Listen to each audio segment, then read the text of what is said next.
Dance bar सुधारणा विधेयक, दोषी पोलीस अधिकाऱ्यांवर कठोर कारवाईची तरतूद करा. आमदार संजय केळकर.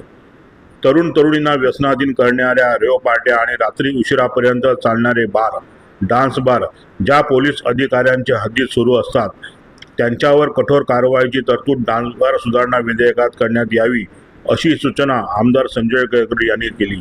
डान्स बार सुधारणा विधेयकावर चर्चा करताना आमदार संजय केळकर यांनी रेव पार्ट्याच्या माध्यमातून व्यसनाधीन होणाऱ्या तरुण तरुणींचा प्रश्न उपस्थित करताना संबंधित पोलीस अधिकाऱ्यांच्या निष्क्रियतेवरही बोट ठेवले.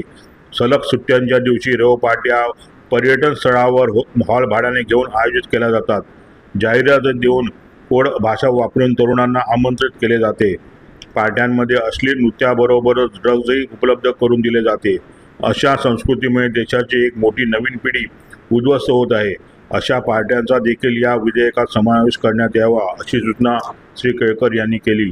डान्स बार, ऑर्केस्ट्रा बार, हॉटेल हे बेकायदेशीरपणे मध्यरात्रीनंतर आणि अनेक आस्थापना पहाटेपर्यंत छुप्या पद्धतीने सुरू असतात. या व्यवसायाला जणू पोलीस अधिकाऱ्यांचा पाठिंबा असतो, असे चित्र निर्माण झाले आहे.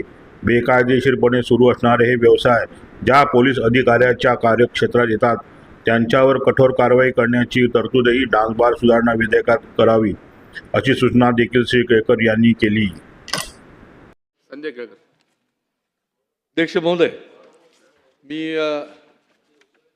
या विधेयक क्रमांक 53 वर एक दोन सूचना करण्यासाठी उभा आहे. अध्यक्ष महोदय, याच्यामध्ये अश्लील नृत्यावर प्रतिबंध घालणे, आपण व्याख्या देखील सांगितली की अश्लील नृत्य याचा अर्थ काय.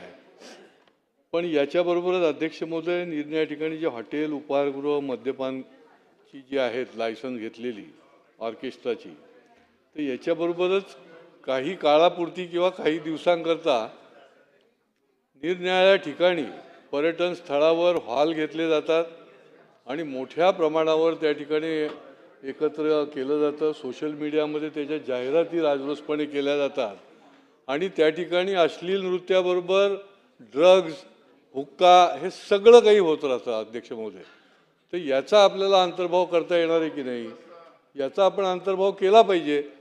आपल्या गेल्या वर्षामध्ये किती घटना घडल्या आहेत आपण बघितलं की तरुण तरुणींना अशा पद्धतीने बेकायदेशीर पद्धतीने, आणि त्यांची ती एक कोड लँग्वेज असते, त्याच्यामध्ये ते बरोबर जाणारे बरोबर त्या ठिकाणी जातात. अध्यक्ष महोदय, तर त्याचा देखील याच्यामध्ये अंतर्भाव करायला पाहिजे, कारण ती काही 365 दिवस नसतात. ती 2 दिवस 3 दिवस सॅटर्डे संडे अशा पद्धतीने अशा प्रकारचे या नृत्य चालतात हे या पब जे आहेत ते. तर त्याचा अतिशय कठोरपणे आपल्याला करणं आवश्यक आहे. अध्यक्ष महोदय, आणि दुसरं की याच्यामध्ये ज्याच्या पोलीस स्टेशनमध्ये हे चालतं, ज्या ठाणेदाराच्या, त्याच्यावर कुठली ना कुठली कारवाईची देखील या ठिकाणी प्रोव्हिजन असली पाहिजे. अध्यक्ष महोदय, असं लोकांना वाटतं की त्याच्याच आशीर्वादाने चाललेलं आहे, असं लोकांना वाटतं की त्याच्याच आशीर्वादाने हे क्लब चाललेले आहेत, अशा प्रकारचे ऑर्केस्ट्रा बार रात्री मध्यरात्री 2-2, 3-3 वाजेपर्यंत चाललेले आहेत. आणि त्याच्यामुळे कडक धोरण देखील याच्यामध्ये आलं पाहिजे आणि त्याच्यावर कारवाई करण्याची व्यवस्था देखील झाली पाहिजे. एवढ्याच माझ्या या संबंधामध्ये 2 सूचना आहेत. चला.